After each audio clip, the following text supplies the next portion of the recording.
Evening, everyone here in India, and good morning to everyone in the US. We're really grateful for Mr. Jim Crawley joining us today from Hope College, Holland, Michigan. And Mr. Crawley is going to be really presenting a very interesting topic that I know many of you have been asking for, which is studying STEM at a small liberal arts college in the US. And I'm really excited to have Jim join us today. In attendance, we have students, parents, and guidance counselors. So thank you very much for your valuable time as well. As always, the Knowledge at KPT webinar series, our aim is to foster discussion and sharing of information between diverse stakeholders of the US higher education community, such as US universities and colleges and high school counselors here in India, who are passionate about promoting the concept of a US higher education. So thank you to all the counselors also too who have joined us today. Once again, to all the attendees, I'll just quickly go over the brief of the session. We'll be having the first 30 minutes that Mr. Crawley will be spending his kind time in presenting the session topic. And the next 30 minutes will be on, a presentation on Hope College, which I know many of you would be interested in knowing, and thank you for attending. And towards the end, we'll be obviously going over the Q&A section. So please keep your questions coming, as I'm sure Mr. Crawley would be very excited to answer these questions towards the end. So without further ado, Jim, I would like to hand over the mic and the stage to you. Thank you so much for joining us today, and all the best. Thank you. Great. Thank you so much. I really appreciate the opportunity to be here. My name is Jim Crawley. I'm the Director of Global Recruitment at Hope College in Holland, Michigan. We'll tell you a little bit more about Hope later in the presentation, but I'd like to go right into my presentation about studying liberal arts at a small college. We're going to choose this one. Sorry, we just have to pull the right presentation up.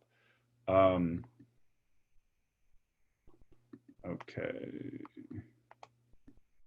And right there. Hopefully you all can see the screen. It should be a green border on studying STEM at a small private college in the US. So again, Jim Crawley is my name. Feel free to post questions in the Q&A and I will get to those after the presentation or at the end of the presentation. I'm happy to answer any questions about the topic, about the college, about studying the US in general. So today, as part of this first part of the presentation, we're going to talk about, why study in the U.S., deciding what areas of STEM or other areas to study, and then even where to study a little bit. We'll touch upon the admissions process as well. It will go kind of quickly because it's a lot of information to fit into 30 minutes for each section. So I won't read every screen. I'll rely on your ability to be able to do that. But just know that you do have many, many options as you choose to look at the US. We do have a very large system here. But why do students study in the US? Which is kind of things you may have thought about and may not have. But the degree recognition obviously is one big thing. We do have many accredited programs.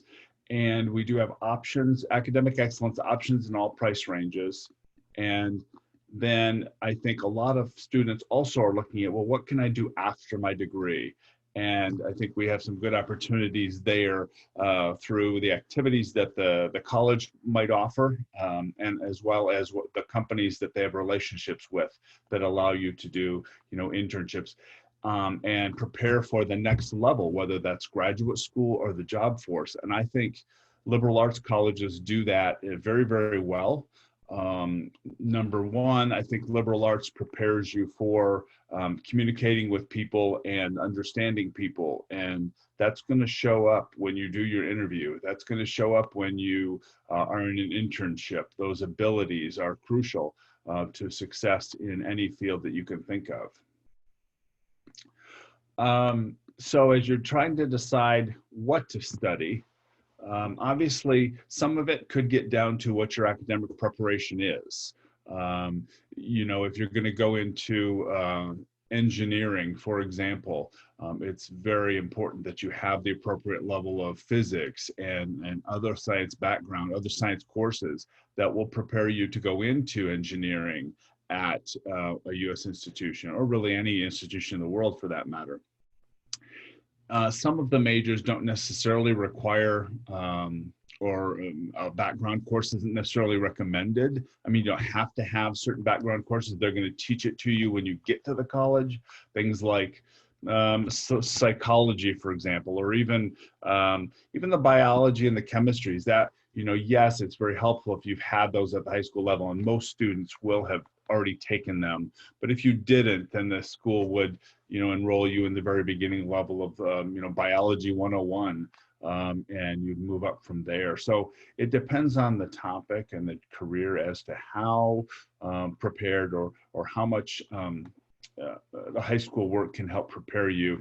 In other words, when I look at engineering, if you haven't had enough physics and maybe, depending on what area of engineering you go into, it could be chemistry or biology or whatever area, but especially physics, if you haven't had enough physics, then that's going to set you back in starting into the engineering program. So it could actually extend your years of study to 4.5 or 5 because you didn't come in with the appropriate level of physics, for example. So that can be really important in that case.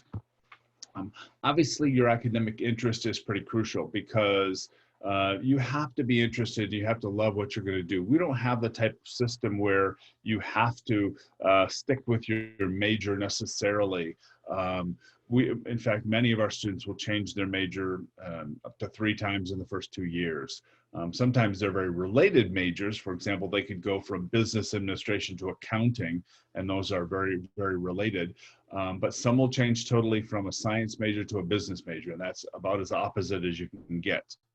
So it is easy to change majors in the US.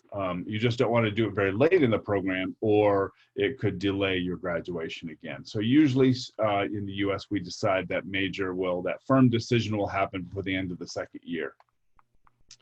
And obviously your professional interest, what is it that you want to do in the end, and how do you get there? So if it's that you want to be a mechanical engineer, then yeah, mechanical engineering would be the appropriate major.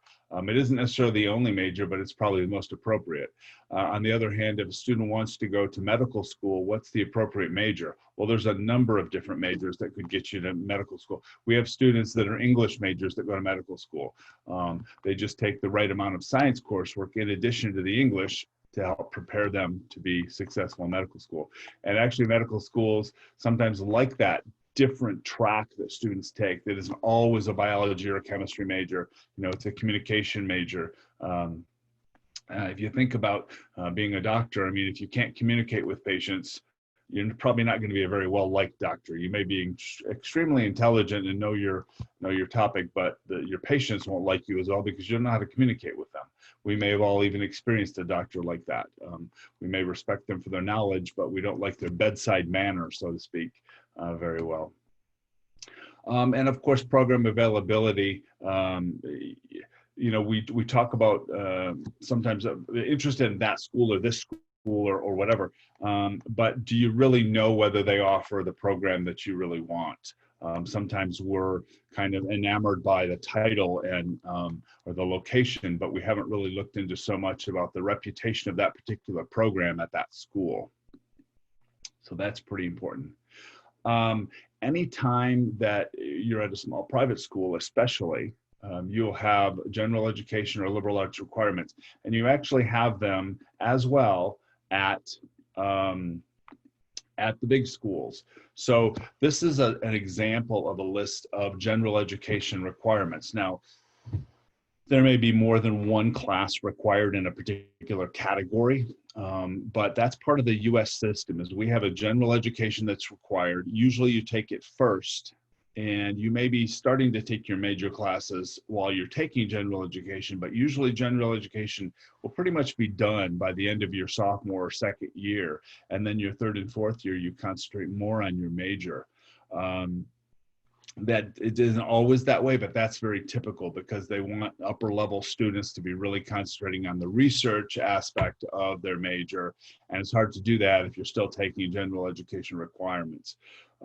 We feel that these requirements at the liberal arts level, we're really creating graduates that are ready to work with people, communicate with people, and be successful culturally in a global society. I think the one thing that I really should note is that even though we stress it very much at the small private school like Hope College, If you go to a larger school like a Michigan State University, you're still going to take general education requirements that look somewhat like this, maybe just not to the same extent, but pretty close to some similar requirements of English, math, social science, physical science. And I did notice actually that's what's missing off my list is the physical or life science component should be on there too. So it does, you see, it does cross the lines between all kinds of different topics, which are important in the development of your full degree in the United States. So there's over 200 different majors that are approved by CVIS, which is the U.S. Immigration Service, for the OPT extension, which you could do after you get a full year. You can apply for 1 year of optional practical training with any major, but then STEM extension, you can apply for an additional 2 years at this point. There has been no change to that at this point, by the way. So let me make sure these all get up here. These are just examples. Obviously, these are not an all exhaustive list of these STEM majors. But when you think about STEM, there's a lot that you would automatically think about, like in the sciences and in the technology. In engineering, there could be multiple areas of engineering. Hope College itself offers 7 different engineering majors. There's all kinds of options within STEM. And then, of course, mathematics. Those are just a couple of examples that might fall under the mathematics part of STEM. But there are a lot of different options. So students can choose based on their interest, based on their talent, based on what they want to do professionally. I want to stress that, because you don't want a major just to have a major. You want a major because that's what you want to do when you're done. You want to be happy in your career. And employers can tell when you're in an interview, they can tell if you're just doing it just to do it. They want somebody who really has a passion for that major. And passion for research. I should note, in case I don't remember later in the Hope College presentation, is we're first of all, 94% of our students have while they're at Hope, have a experiential learning experience, and that would include research or study abroad or internships. So 94% of our students do that, and we're also tied for 23rd in the country for the amount of research being done by any institution at a small or with a bachelor's or master's being offered, which is a lot of schools. We're ranked number 23, tied with some of the top schools in the nation. Above us would be some of the Ivy League schools. So to be number 23 is pretty impressive in the country. That's with U.S. News. So deciding where to study, I think as you're thinking about the STEM fields or whatever field you might be looking at, how do you figure that out? And I think that can be challenging. We're a very large country. And you see Michigan, where we're located in Holland, Michigan. We're in that upper, looks like a hand, the lower part of it, and you can see the word Michigan there. We have 2 parts to Michigan. We're in the very southwest corner.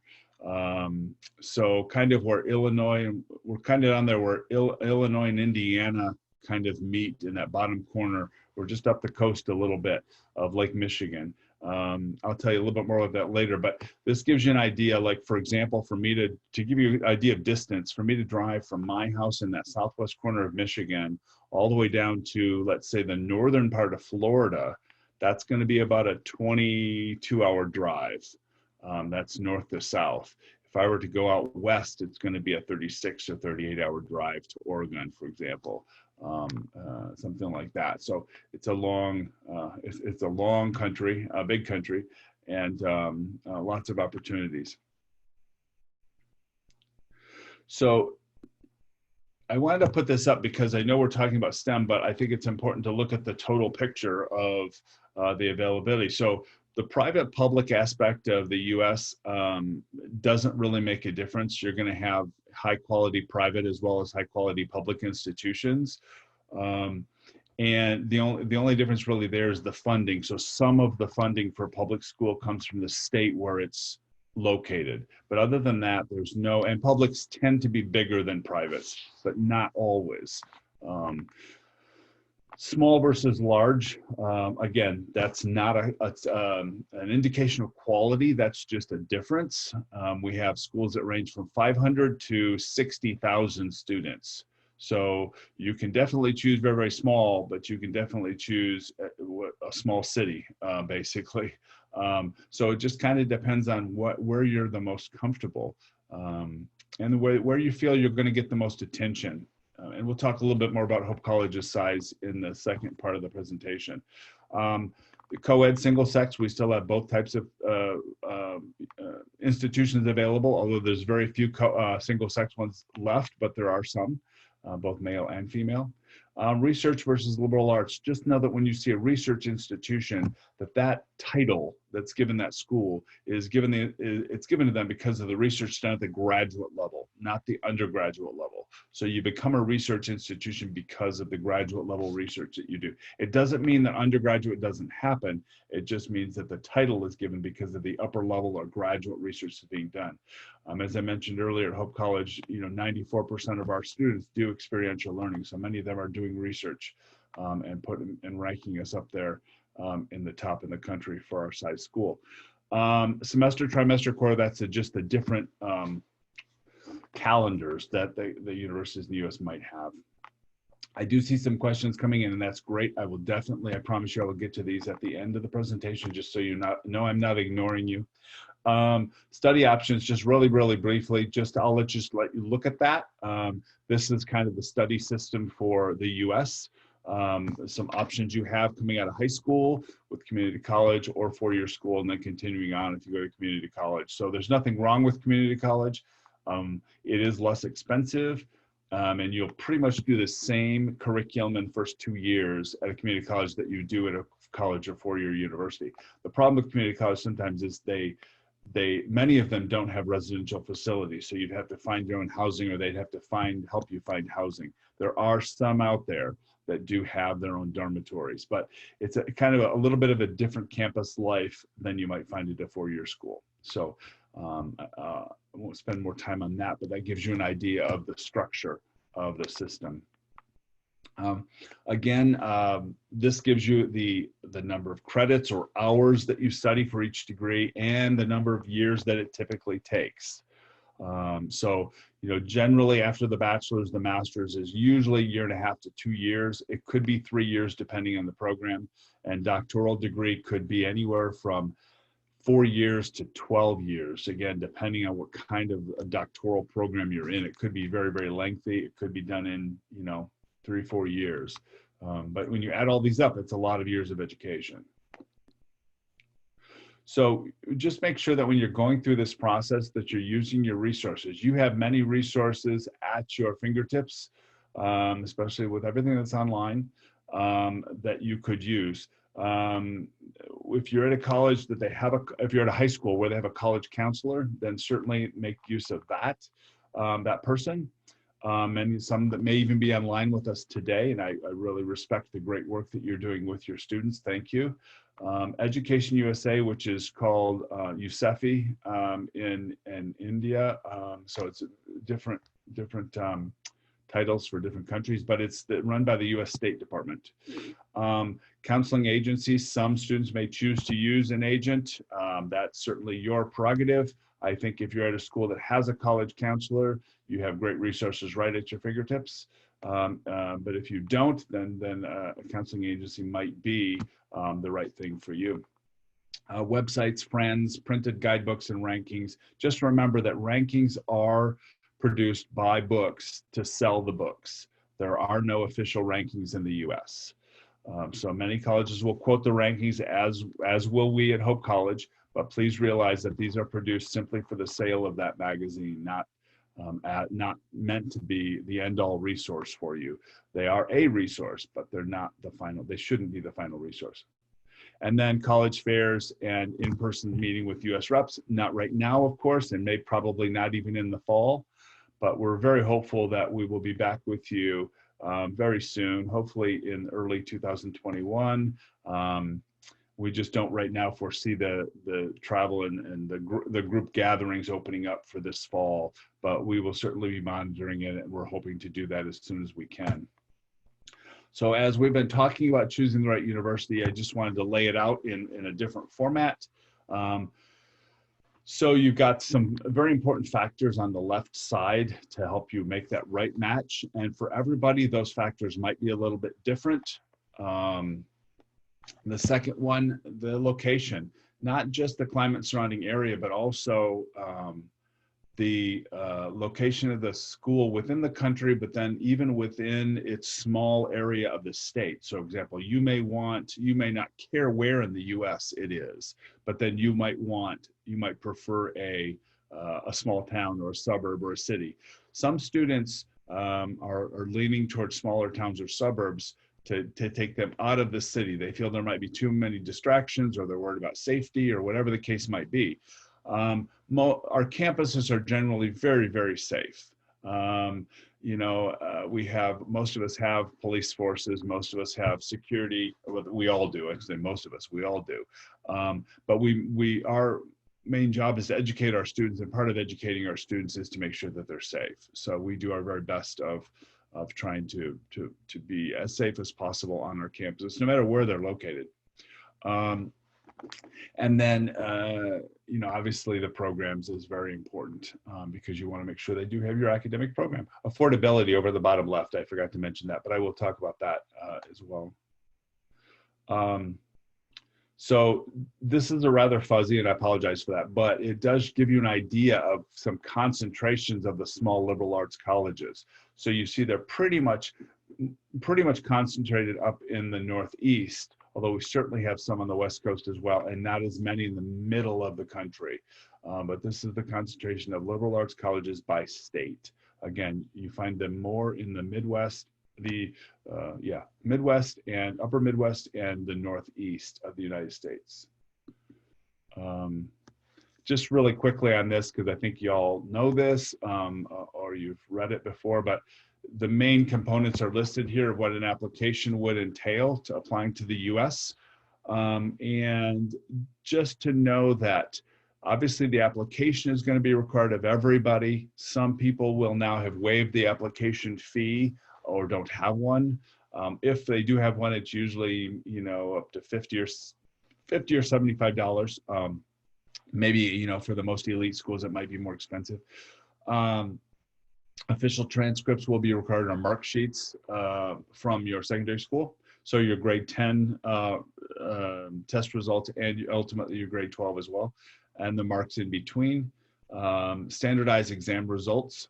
So for example, at Hope, we've waived the SAT or ACT requirement for international students, but some schools still do require the SAT or ACT. So that would be one possibility for standardized tests that you might need to submit. Letters of recommendations, they're recommended but not required for us. But the important thing I want to mention with that is to make sure these are authentic letters. We can tell when we read them if this was just a generic letter that somebody just filled in the blanks and wrote your name in. It's very obvious when you read them if they at least appear to be authentic. So it's important that you have a faculty member or administrator at your secondary school that knows you, who can actually write a letter about you, not just fill in the blanks or give us one paragraph that really doesn't tell us anything about you. So if you really want that to be an impact letter, it needs to be something that's very authentic and is about you. It doesn't have to be super long. It just needs to be have some details where we know that the person does know you and is recommending you because of the qualities that you present. Same thing to a degree with the statement of purpose or essay, especially I think, well, any major, but the STEM programs, we really want a student who is excited about STEM and wants to research and wants to, be involved. And so you need to follow the instructions for the college as to what they're asking you to do in terms of topic. But it's important to make it an authentic statement. Don't pull an essay off the internet. Answer the question the college posed. Because again, we will arbitrarily sometimes pick an essay that we're wondering that doesn't seem like something that a student might have written, and we'll do a plagiarism check on it. And we've had it happen. I mean, I've had it happen in applications this year, probably 3 of them where were plagiarized off the internet. So we knew that that wasn't the student. Now, usually what happens in that case for me is if I see something that's obviously not correct, I will give the student the opportunity to correct it before I will totally discount the student in terms of admission. But I want the student's work. I want your work. I want you to tell me why you want to go to Hope College, for example, why you want to study biology or chemistry or whatever it might be. I want to know about you. English proficiency, many schools will still require the TOEFL or IELTS or the Duolingo test from Indian students. It just depends on the school. It depends on where you went to school as to whether that will be required or not. Traditionally, we do waive it quite often for India, but it does depend on where you went to high school, really other parts of the world too, where you've been to, what the language of instruction was for your high school. And a CV or resume. Most undergraduates or high school students don't happen to have a resume, but you'll list all of your activities on the application. If you're a graduate student, then you certainly might have that type of document. So I'm not going to spend a lot of time on this one, but just know that there are really three kind of different types of institutions in the U.S. There's a non-competitive or open admission, like a community college. Again, you'd be doing your basic level classes there, your undergrad, your liberal arts requirement, general education requirements at community college. Then you're moving on to a 4-year school to complete your bachelor's degree.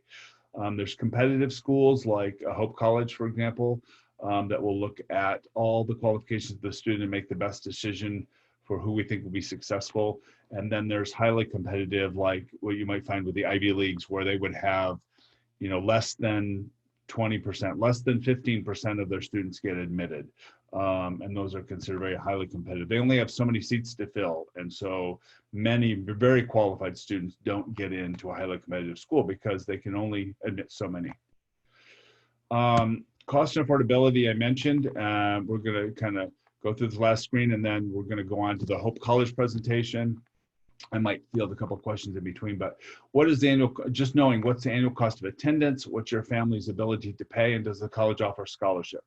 So just remember that if the school is just super expensive and they don't offer much aid, do you want to spend your time looking at schools where you can't attend? I mean, that's a tough thing, because you may have a dream school and they may be very expensive, but you need to be realistic as well about what is possible at the different colleges. Again, just really briefly, and this will be, I know this session is being recorded, so you can go back and look at it, but there's the possibility some schools, not very many, but some have need-based aid for international students. That's fairly rare when you compared to the total number of colleges in the US. Academic-based, and then there's for the kind of elite athletes, the very top athletes, there could be athletic scholarships, but only at the various divisions that I've listed there. Hope College, for example, is Division III. So even though we have highly competitive athletics, we do not offer athletic scholarships. We can't, because we're a Division III school, which is typically small privates. And then there's also some non-academic merit-based aid, so talent-based aid, so the dance, music, theater, art, where you could get even a small scholarship. Like at Hope College, we give up to $2,000 just if you're talented, just for participating. So maybe you are going to be a biology major, but you play violin and you want to keep playing violin. Maybe you could get a small scholarship to help you be able to continue to do that while you're at Hope College. Okay, so real quickly, after you've been admitted, these would be some of the things that would happen the next step. We're not going to go into these right now, but just knowing that you would have to do that. I should note that for some schools, the verification of financial support is required during the application process. For others, it's required after they offer you admission, but before they issue the immigration document. It is a requirement of the immigration document that you supply the verification of financial support. So some include it right with the application process. And then, yeah, so I think what we're going to do now, sorry about the black screen, is we're going to go to the other, let me look real quick at Q&A, just because I know I want to make sure we get to these. So yeah, so Anita said, do general ed liberal arts requirements remain the same across all undergraduate majors? Yes, they do. The requirements are the same. However, you have choices within the categories. So for example, you could be a biology major and you might want to take a certain social science course to meet that requirement. There will be a selection of social science courses they can choose from. So yes, the initial requirements themselves or the categories are the same for everybody, but the choices you make are yours within the categories, within the options that are available within each category. So you do have some flexibility there. And Kevin says something about double majoring. And yes, most schools, I would say most that I know of, will allow you to double major. Just you need to talk to your advisor right away about that, right when you arrive, because if you wait too long to add that second major, then it will very likely to extend your stay, extend your degree time to maybe 5 years. And if you make the plan early enough and you're starting it right away, quite often you can finish in 4 years. You'll have very full schedules, but quite often, depending on how closely aligned those majors are, you might be able to, still do it in 4 years, but you need to start talking to your advisor right away about that. Just an example of some of the business majors, John V, I probably said that wrong and apologies, but John V said, what business major is STEM approved? There's a whole list of that, well, not a huge list, but there are a few more in the statistics range, on the business informatics, and I'm trying to think of the other ones. There's only, compared to the other areas of business, there's not as many, but there's probably, what I would recommend that you do, because I deal more with the biology, chemistry, the hard sciences side of things. But if you Google search the STEM approved business majors, you'll be able to get a number of different sources that can give you those exact areas. But the statistics area is one that comes to mind, and things that are related to the math side of business would be the ones that would typically fall under STEM approved. It's a handful, it's not a ton, but there certainly is the ability to do that. I'm sorry I don't have a better answer on that one. We don't offer any business approved STEM, and that's one that I'm not as familiar with. I know they're out there, and I looked at the resource list yesterday, but it's over 200 majors total, and it's hard to pick out. You can see if you go through the whole list, you can see that one. So I'm going to do one more and then come back to these later. But Sune, sorry if I pronounced your name wrong. What's the difference between semester, trimester, quarterly? Is just how the semester is laid out through the year. So a semester is typically, let's say, the end of August till December and January through April. A trimester, it divides into 3 4-month semesters, trimesters. Quarterly is 3 months each, 4 times. So typically students during a semester, they'll take both semesters. For a trimester, they'll take usually all 3 trimesters. They'll take then one quarter of the year, or they'll take some time off. Sometimes they just do 2 trimesters and take 1 off. Quarterly, they're going to take typically 3 quarters and take 1 off at some point. Okay, let's come back to the Q&A in just a few minutes, but let me share screen again and talk about a little bit, show you some pictures of Hope College. Again, I don't want to spend a ton of time on Hope College. We're going to have a black screen. Let's see. Oh, there we go. Okay.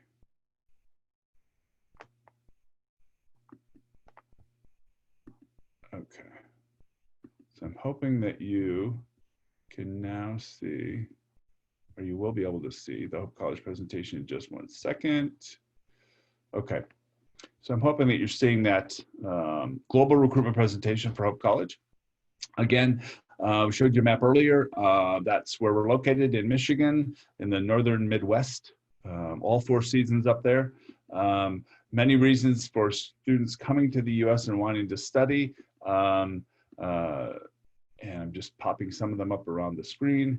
And then to zoom that in a little bit, we are a great community, a few miles from Lake Michigan. So the beaches of Lake Michigan, that stretch of Lake Michigan up the west side, which we call Michigan's West Coast, is the longest stretch of freshwater beach in the world. Holland is rated as one of the happiest cities in America. It's just beautiful. There's a picture of downtown. A lot of cafes. It's about like 4 block downtown. So we're a small town, about 30,000 people in Holland, and Hope College has 3,100 students. And literally on the other side of this block, so if you went through the building and went out the back door, the campus starts right across the street. So we're literally walking distance into town. Now, granted, the streets don't look like that right now because of COVID, but our restaurants have just started opening up again this week. So things are looking up. That just shows you a section of the beach too. It's a beautiful, it looks like an ocean, but it's freshwater. We like to say no sharks, no salt, no worries. But it is a mighty lake. Just a few pictures of Hope College and the reasons why students come to Hope. The welcoming community, the amazing opportunities, our professors, and we have a 11-to-1 student-teacher ratio and a class size average of 15, 16, depending on the year. We certainly have a few classes that are some lecture classes that are bigger than that, but in general, our classes are fairly small. Again, 3,100, just under 3,000 actually for the coming year, students.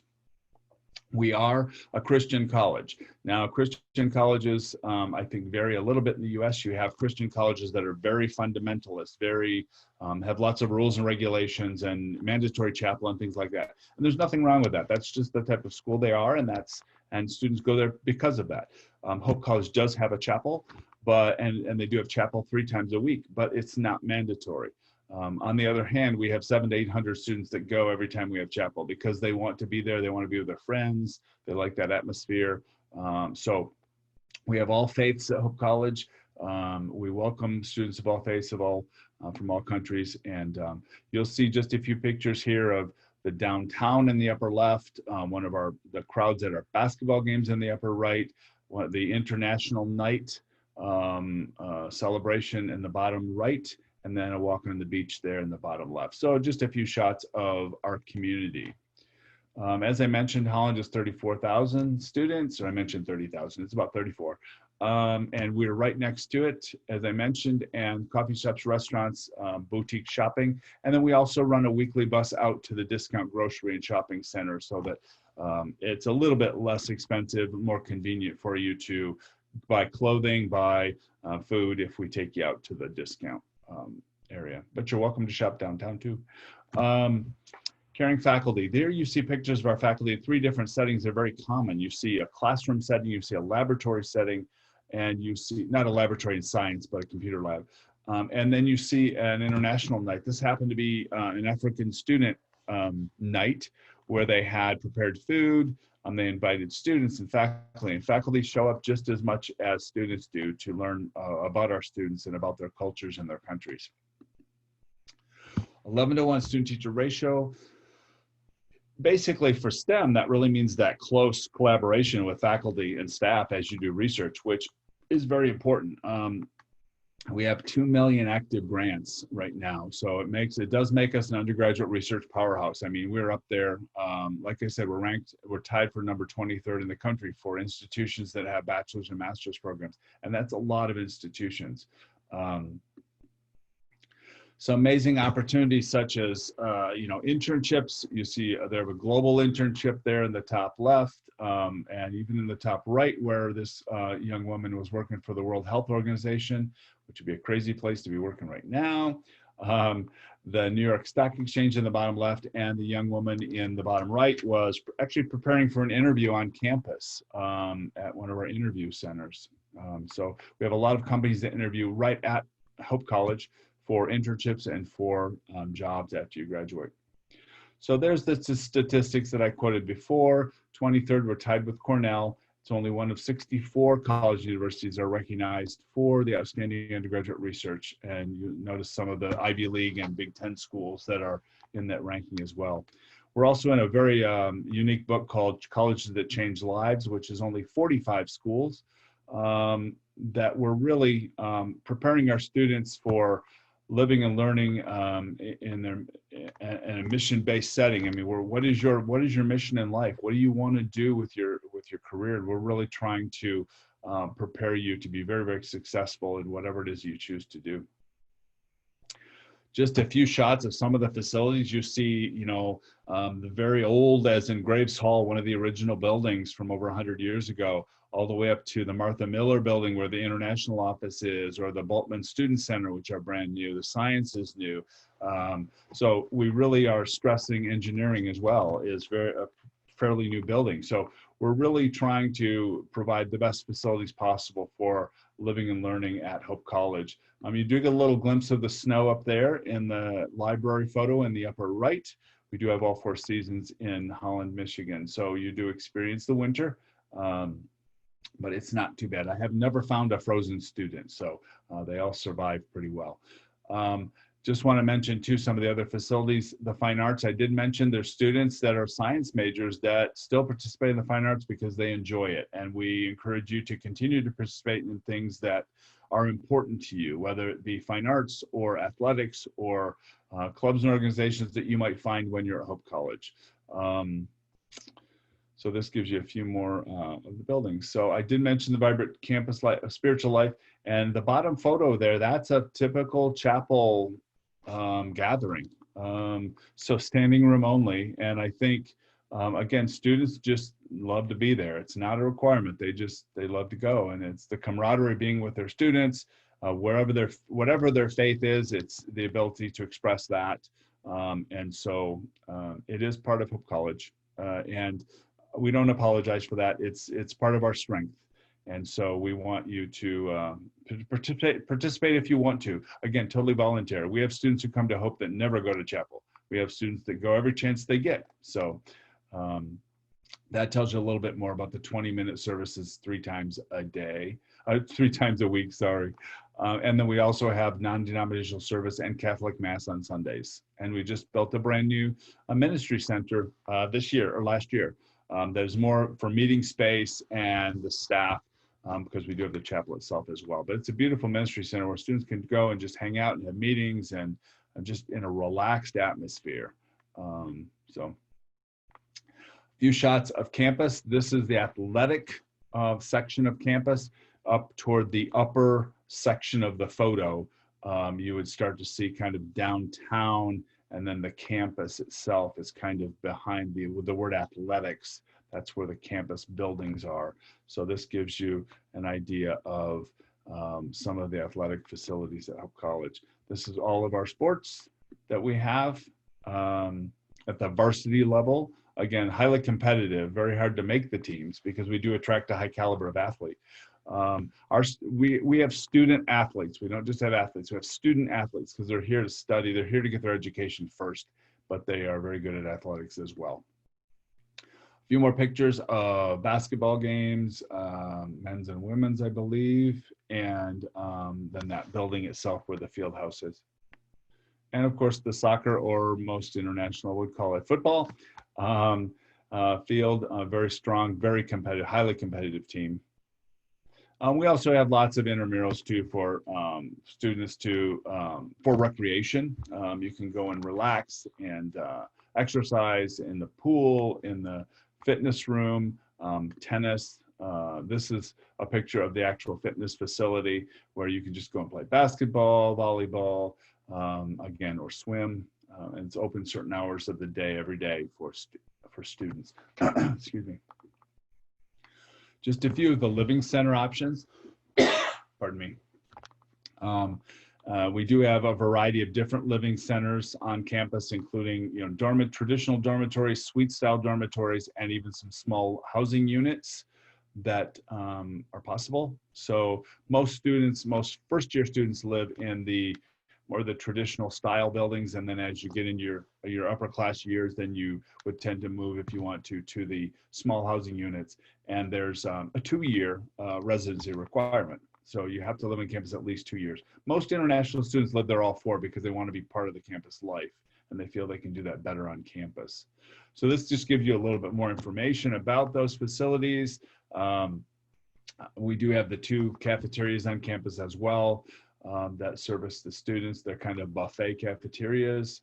They'll serve you you can choose from the main menu options that they actually serve you, but then the other sections are buffet, like the salad bar, the dessert.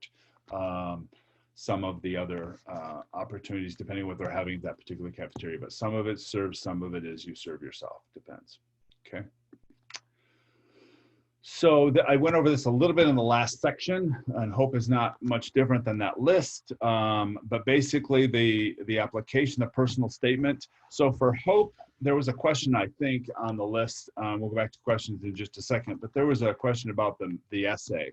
And so for Hope College, we're asking you for a significant event in your life. We're asking how it affected you.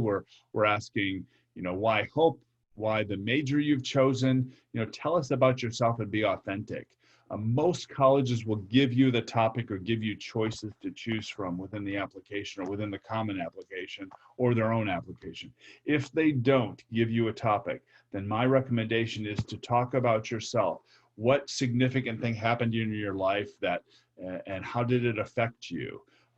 Positively or negatively? How did it affect you? And then make sure you mention, why you want to go to that college and why you've chosen the major that you've chosen. And if you don't know what you want to major in, that's okay. You can say that you're unsure about your major, but here's maybe some interest areas that you have. It's important to make this authentic. It's important to make it unique if you can, because we read a lot of essays and we're looking for something. What makes you stand out in your essay compared to the thousands of other essays that we're reading? Now, is the essay the end all to get admitted? No, it's just one component or one factor in the application process, but it can reflect negatively on you if you if you plagiarize off the internet, if you use somebody else's essay, and if it's very obvious or seems obvious, or it also can be if you don't correct the name of the school. So for example, if you use the same essay for 5 schools, there's I would say there's nothing wrong with that, the main core of the essay, but you should have different parts that relate to that particular school. But sometimes we get essays that were obviously this exact same essay you sent somewhere else, and they actually still included the other college's name. So what that tells us is that you really didn't take the time to spend on our essay, on sending something unique to us, or even just changing the name. So for a highly competitive school, that could make a difference. Because if you're dealing with students for a highly competitive school where like all the students are high level, high caliber academic students, it's the little differences that could cause a student to be denied, because everybody's kind of on equal playing field in terms of academics.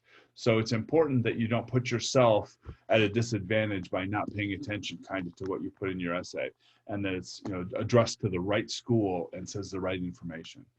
So the Common App has a school report as well. There's a secondary school transcript. If you've done any university work at all, even one course, it should be listed on your application, and you should include a transcript.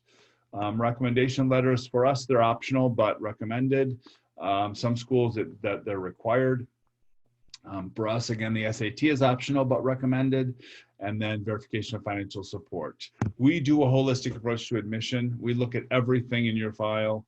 The larger the school goes, the more difficult it is to spend a lot of time on a file because you're reading so many files. But I would say everybody tries to include or tries to consider as much, if not all, the information in a file as possible. But I would say definitely at the small private school level, we're definitely looking at everything. And for us, you'll see the bottom 2 lines. For us, the total cost is $51,000 US for this coming year. We do give up to $25,000. The average is about 20, but we give up to $25,000. So we're giving up to almost half the total cost in scholarship. So that's fairly good for the US. It's still a lot of money. We fully recognize that, but the scholarship is pretty ample.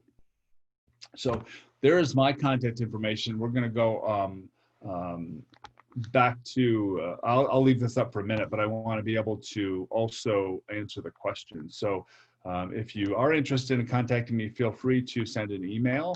I encourage you to visit our website. We also have a YouTube channel with a lot of videos about the college.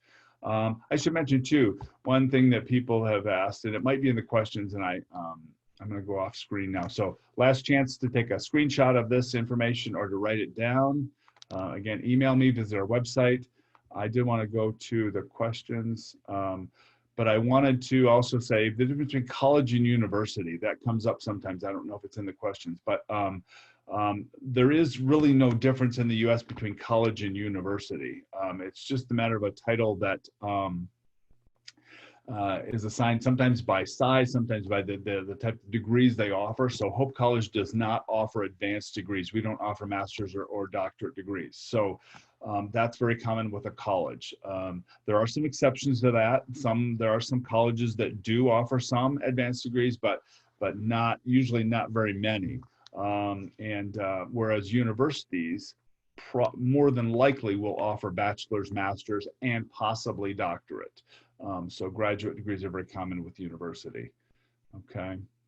Does Hope College waive English proficiency? I'm going to go back to Anita asks about waiving English proficiency.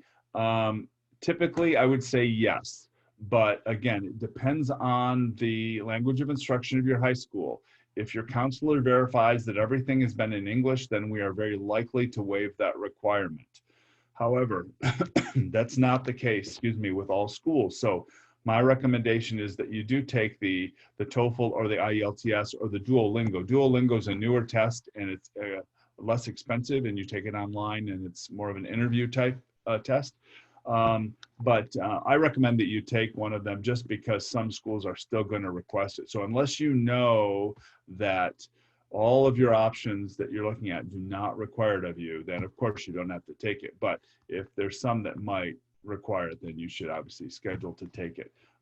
Again, Duolingo is one that we do accept, and that's a newer one, and it's easier to schedule because you don't have these test dates that you have to wait for. I like all three tests. They just test a little bit differently, and we accept all three of them.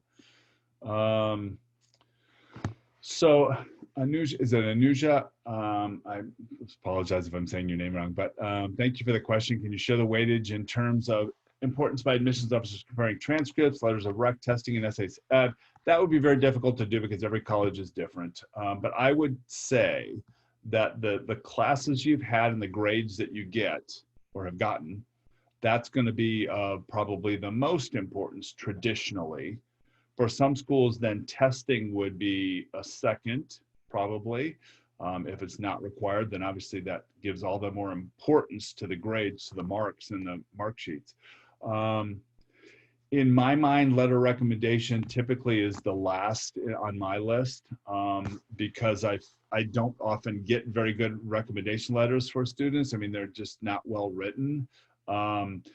In general. I mean, yes, I've seen some good ones, but there's a lot of them that I've seen that are very, very generic, and they could have been written for any student. There's very little detail. So unless one really stands out for me, if something is really very well written about the student, then yeah, then it all of a sudden gains more importance. But if they're very generic letters, then they don't really weigh much. Or if they're just fill in the blank type letters.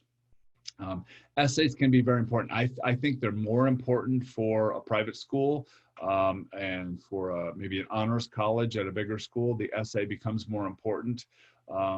Not more important than grades, but it gains in importance. It gains in that weighting a little bit. For a Christian college, whether it's one that's very strict or whether it's one that's more, optional in its activities like Hope, either way, we want to make sure that you know about Hope College, that you've researched it, that you're comfortable with a small private school. So, for us, the essay is important because we want to know that we're trying to make the right match with you. We don't want you to come to Hope just arbitrarily out of the blue, pick a school and just decide to come. Most students don't do that, but we want to make sure that you have thought through it and done some research.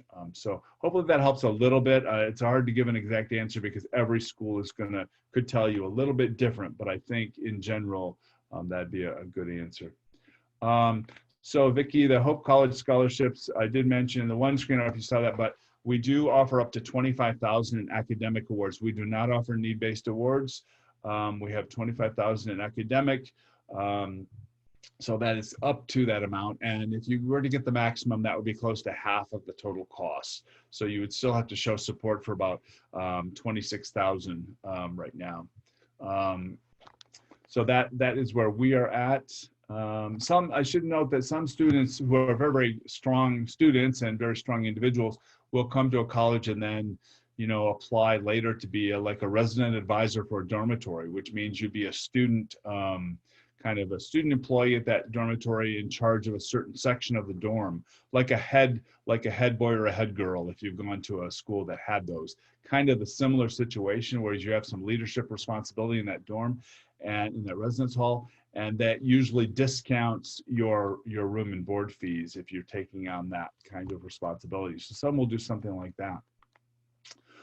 Konarak, or Konarak, please, again, pardon the pronunciation of the names, but the IB student, so we do highly recognize the IB program. I realize the strength of it, and that students are getting a great education. We do accept 5 or higher for advanced credit.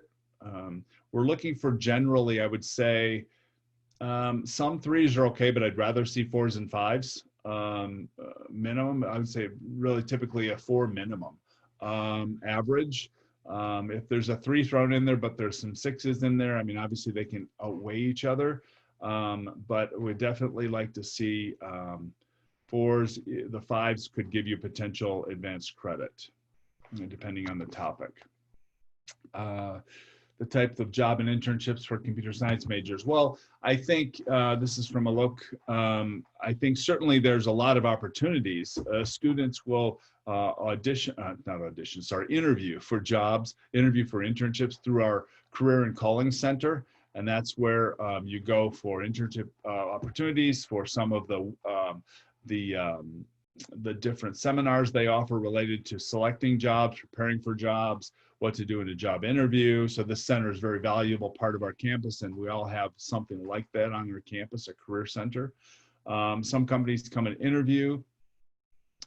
We have all kinds of companies here. I mean, everything in the West Michigan area, and our students don't necessarily all stay in the West Michigan area, but some of them do. We have some major world companies. The Amway Corporation is in Grand Rapids, which is only about an hour away, right close to campus. There's companies like Herman Miller, Howard Miller. These are like furniture manufacturers. Steelcase is another office furniture manufacturer. The world headquarters are here in our area. So all of these companies hire computer science majors for a variety of different things. So the opportunities are there for computer science majors. It's just a matter of the student being at any school, being somewhat aggressive in trying to make sure that they're constantly working with the Career Center to see who's coming on campus to interview, to see which companies are offering the internships. And some of them, like I say, are not even local. Sometimes we'll get internship or job openings that come to us from Chicago, and Chicago's only about 3 hours away. You can get there by train. Our students will go there for the weekend sometime because the train station is walking distance from campus. They're nice trains, and again, it's about a 3-hour ride, and you're right downtown Chicago. So, I mean, some people will go further away for their jobs too. So we do get openings from not just Michigan, but from other areas too. Anita said, what are popular STEM major and liberal arts minor options? Wow, that's pretty wide open. I mean, you can think of almost any combination that might be available. So, I mean, it's a great question, but the nice thing about the US system is you have that flexibility to combine pretty much any major and minor that you want to.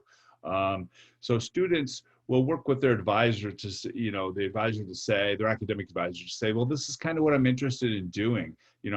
What can prepare me to do that? What's the best way? What's the best double major or major minor combination that I should take to get to that end goal, to get to that job that I really want to do. So some students will combine science majors, for example, with a communication or an English major.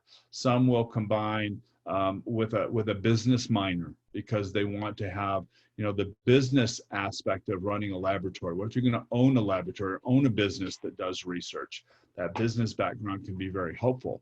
So I think the answer to your question is really it depends on what the student wants to do, because the combinations are kind of endless. You can combine any major and minor, but it depends on what's the most appropriate thing for your career choice.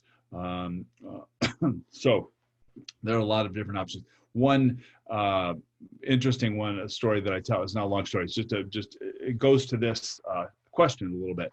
We had a student come that wanted to do, and this was actually at another school that I worked at, but a student that was very strong in sciences. So she knew she kind of wanted to be a STEM student, but wasn't sure what she wanted to do. But she was also a great she was drawing. I mean, pencil drawings, and she was just an excellent artist, but she really didn't feel she would make money as an artist. So she wanted to somehow combine those two. So she worked with the advisor, and they did a self-designed major in medical illustration.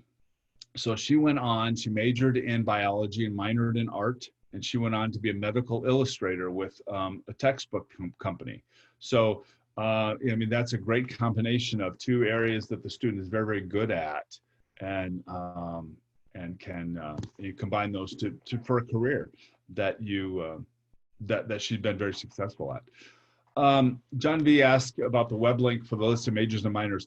I did include the web link on the last slide that I showed, but basically you could just go to Hope College's website, which is www.hope.edu, and then you just click on academics, and then there's a drop-down menu there. So all of the majors and minors are listed right there in the academics section of our website. So it's very easy to find. It's one of the tabs or one of the things you'll see right on the front page of the website. Rush, what's the nearest airport? So our closest airport is in Grand Rapids. The airport code is GRR, Grand Rapids, Michigan. It's only about an hour away.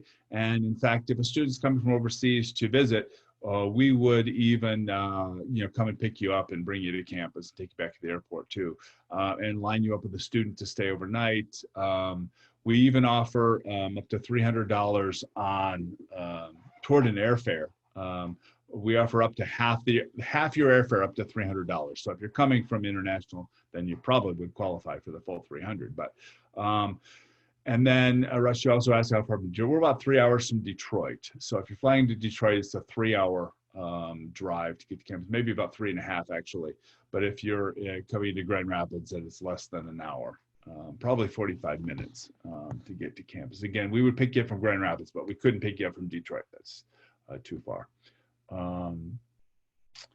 Sune says, what are the popular clubs and activities for students on campus? Wow, there's close to 100 clubs and organizations, so there's a lot.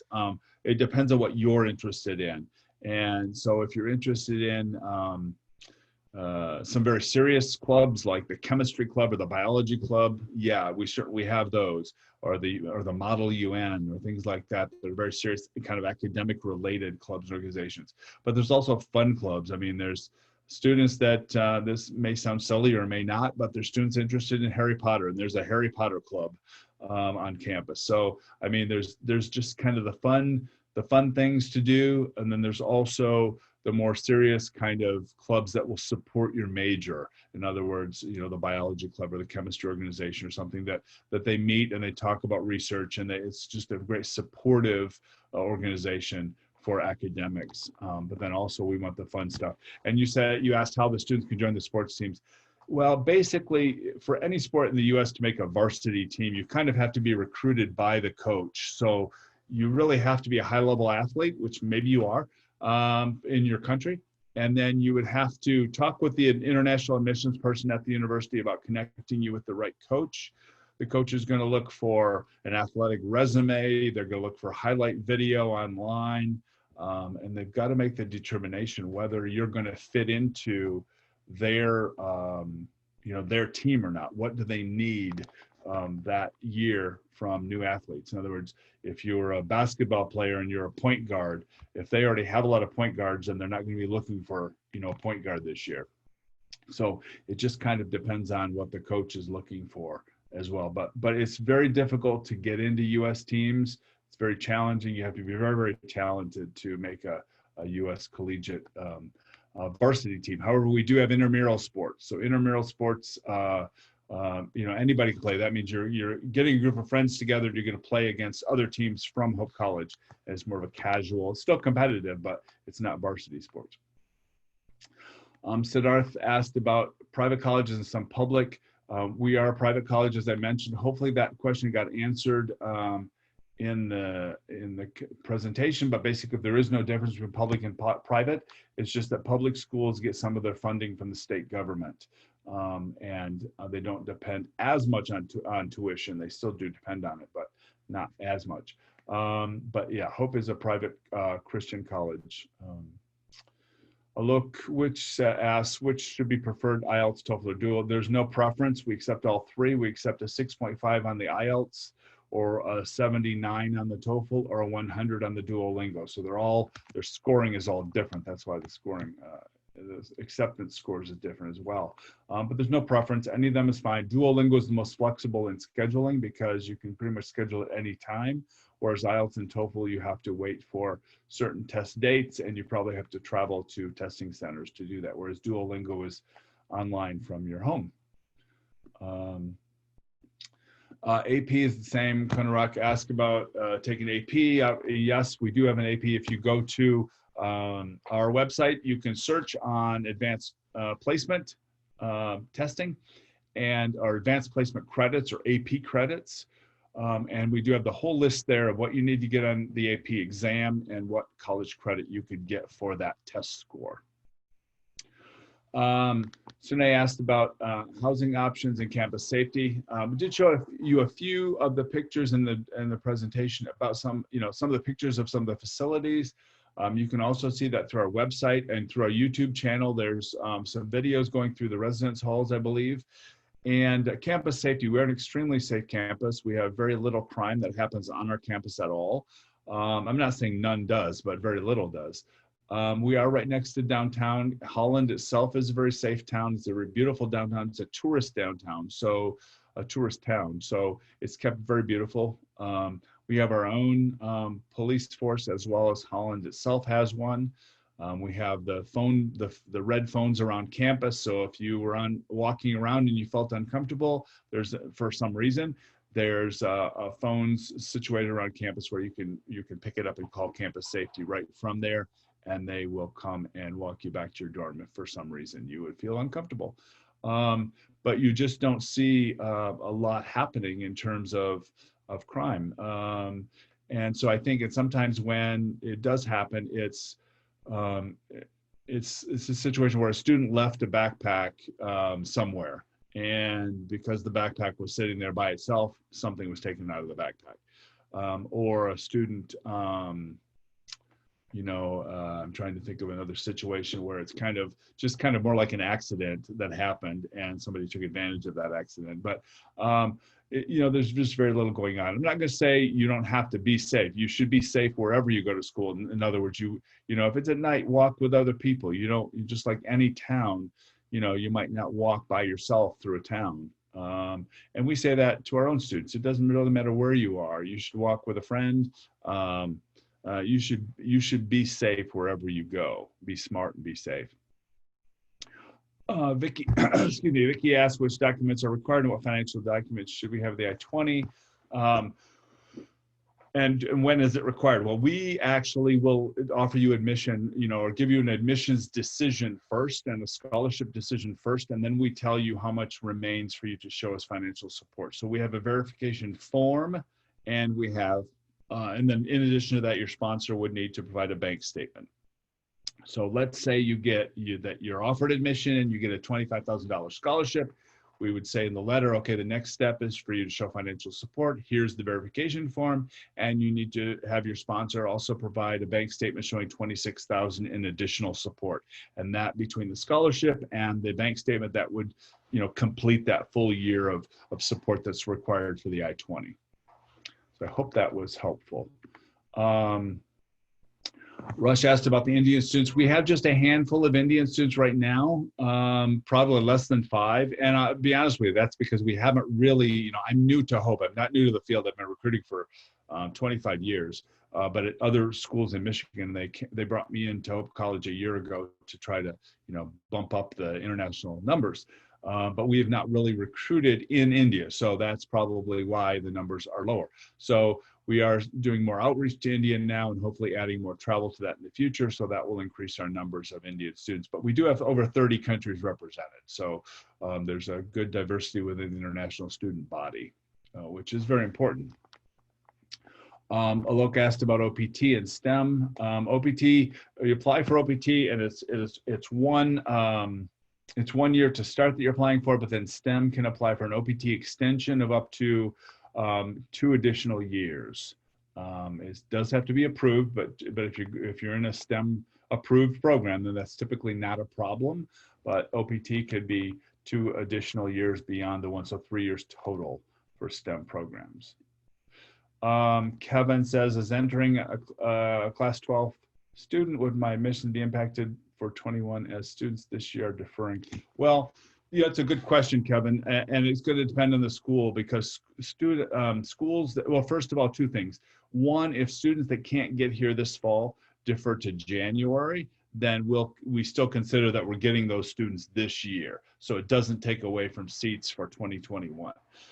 But if students have to defer a full year, or some choose to, and if the school honors that deferral, honors the admission and scholarship for a year, which we would do, for us, it's not going to be an issue because we're still in a growth phase. We're okay with where we're at in terms of growth. So if we took double the number of international students next fall, it wouldn't be a problem.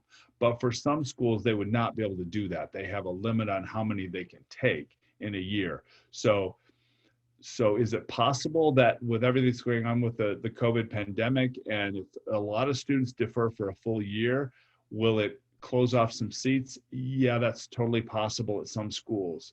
If there's a limit to how many they can take, how many students they can enroll overall, then yes, it's possible that there could be less new international students that could get seats at certain schools because of the amount of students that had to defer for a year. But again, if they only defer to January, then that's shouldn't have an impact. So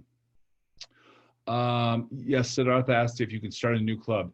Yes, if it's something we don't offer, then certainly if you have a group of students, and I can't remember what the exact number is for Hope College, but a certain number of students that sign sign-up sheets saying that they want to start this certain club, and if the club isn't offensive in any way, or isn't going to offend a group of people or whatever, then certainly that's a possibility.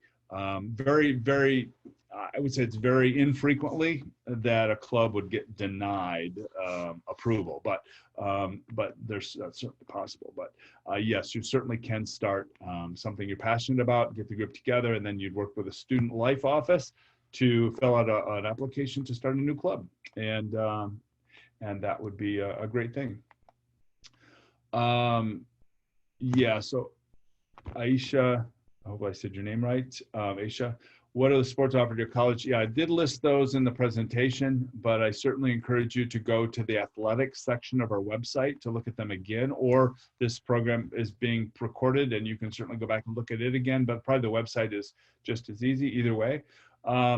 Admission is not different. We're a Division III school. There's no athletic scholarship. So that is not affected, and admission is not affected either. Athletics is just one of the many factors that is part of your application process.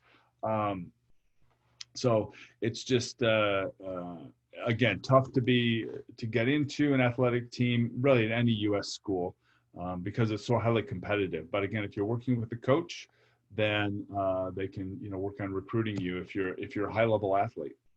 Anuja just asked about vegetarian options. We have a vegan station and we have vegetarian options at every meal, and including the salad bar as well, which has mostly vegetarian. There are some meats that you can put on your salad, but and the fruit station, and within the main entree there's the gluten-free station. And then there's another station. I'm thinking of my cafeteria and how it lines up. There's another one that's vegan or vegetarian, depends on what the offering that day is. So you definitely have options at every meal where you don't have to have meat. That's not a problem at all. Yeah. So I think I've hit all of the questions that were in the Q&A. And I know we've gone over the hour, but I'm hoping that these questions were helpful. I encourage you to, check out our website, check out our YouTube channel, um, and ask any questions later on. I mean, you have my email. Hopefully, you copied it down. I'm going to put it in the. I don't think the chat box. Yeah, I'm going to put it in the chat box just so you have it again. So it's Crawley at hope.edu. So that is my email. It should be in your chat box now. I appreciate your attending. I know it's later, I think in the evening now, and it's early morning for us. So I'm very happy to be with you. I'm very happy to have the opportunity to talk with you. And I appreciate all of your questions. These were great questions. Hopefully I was able to answer them. But if you didn't get a full answer or didn't get quite the detail you wanted, send me an email and I'll look it up and try to get you a better answer or get you a more complete answer. It was just with the time constraints, I kind of had to condense everything down to try to fit everything in. So again, thank you so much. And I will be available for questions whenever you decide to email. And again, check out our website, check out our YouTube channel. Thanks for being here.